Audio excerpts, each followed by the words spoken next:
গোৰেশ্বৰত প্ৰাক্তন মন্ত্ৰী থানেশ্বৰ বড়োলৈ শ্ৰদ্ধাঞ্জলি জ্ঞাপন আজি সন্ধিয়া প্ৰায় 7 বজাত গোৰেশ্বৰ মুখ্য চকত তেওঁৰ মৃত্যুত অগপ দলৰ কেইবাগৰাকীও নেতাকৰ্মীৰ উপস্থিতিত ৰাইজৰ সহযোগত শ্ৰদ্ধাঞ্জলি অনুষ্ঠান অনুষ্ঠিত হয়।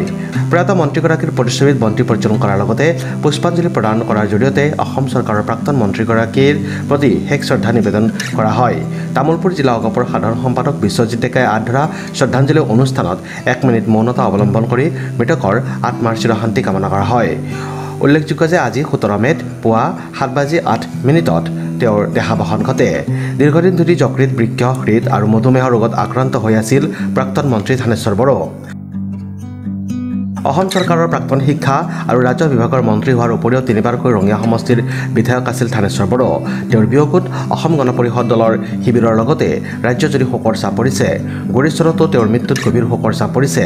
আজিৰ অনুষ্ঠানত অগপ দলৰ তামুলপুৰ জিলা গোৰেশ্বৰ আঞ্চলিক সমিতিৰ কেইবাগৰাকীও নেতা কৰ্মীৰ লগতে স্থানীয় ৰাইজৰ লগতে গোৰেশ্বৰ ব্যৱসায় সমিতিৰ বিষয়ববীয়া উপস্থিত থাকে।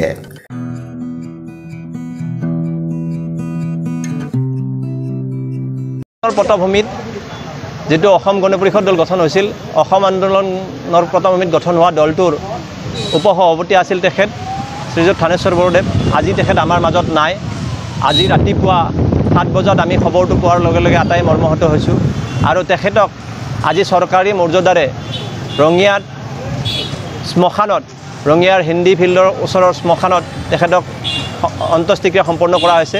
ইয়াৰ লগে লগে সেই অনুষ্ঠানৰ সংগতি ৰাখি আমিও গোৰেশ্বৰৰ ৰাইজে তথা অসম গণ পৰিষদৰ শুভাকাংক্ষী তথা গোৰেশ্বৰৰ শুভাকাংক্ষীসকলে ব্যৱসায়ী সমিতিয়ে মিলি আমি তেখেতৰ স্মৃতিত একাজলি শ্ৰদ্ধাঞ্জলি নিবেদন কৰিছোঁ আৰু বন্তি প্ৰজ্বলনে তেখেতক আমি সোঁৱৰিছোঁ আৰু লগে লগে এই অনুষ্ঠানটোত আমি 1 মিনিট মৌন প্ৰাৰ্থনাও তেখেতক জনাইছোঁ। গোৰেশ্বৰ অঞ্চলৰ কাৰণে তথা অসমৰ ৰাইজৰ কাৰণে অতি দুখৰ বিষয়। আজি বহুদিন বড়ো ছাৰ আচলতে অসুস্থ অৱস্থাত আছিল। তেখেতক গুৱাহাটী মেডিকেল হস্পিটেলত ভৰ্তি কৰা হৈছিল। আজি ৰাতিপুৱা তেখেতে আমাৰ মাজৰ পৰা চিৰজনীয়া বিদায় ল'লে। তাৰ কাৰণে আচলতে আমি গোৰেশ্বৰ অঞ্চলৰ ৰাইজে অতি দুখ অনুভৱ কৰিছোঁ। কাৰণ তেখেতৰ কাৰ্যকালত আমি গোৰেশ্বৰ অঞ্চলৰ ৰাইজে বা ৰঙিয়া সমষ্টিয়ে যিমানখিনি ডেভেলপ হৈছিল আজিলৈকে সেই ডেভেলপখিনি হোৱা নাই। আমি এজন পিতৃ হেৰুৱালোঁ। সেইকাৰণে তেখেতৰ চিৰ আত্মাৰ সদ্গতি কামৰ কাৰণে আজি গোৰেশ্বৰ অঞ্চলৰ ৰাইজে আমি তেখেতৰ শ্ৰদ্ধাঞ্জলি অনুষ্ঠান অনুষ্ঠিত কৰিছোঁ। এইটো আচলতে মই কোৱা কথা নহয়, চবেই গম পায়।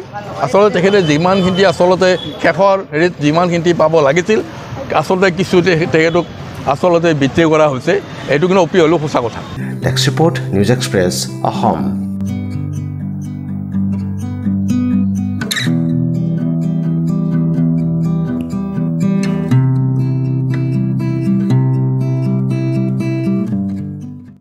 আপোনাৰ দুচকীয়া বাহনখনৰ সপোন পূৰণ কৰিবলৈ আমি সাজু। KM মটৰ্ছ END চক গোৰেশ্বৰ। হিৰোৰ জৰিয়তে সপোন পূৰণ কৰক আপোনাৰ দুচকীয়া বাহনখনৰ। নতুন মডেলৰ বাইক স্কুটিৰ বাবে আহক আমাৰ এছ'চিয়েট ডিলাৰ শ্বৰুমলৈ। আমাৰ সুবিধাসমূহ স্পট ফাইনেন্স আৰু এক্সচেঞ্জ, ল' ডাউন পে'মেণ্ট, কম ইণ্টাৰেষ্টত বাহন লোৱাৰ সুবিধা, ছাৰ্ভিচিং আৰু সঠিক মূল্যত স্পেয়াৰ পাৰ্টছ। আজি আহক আপোনাৰ দুচকীয়া বাহনখনৰ বাবে KM মটৰ্ছ END চক গোৰেশ্বৰলৈ।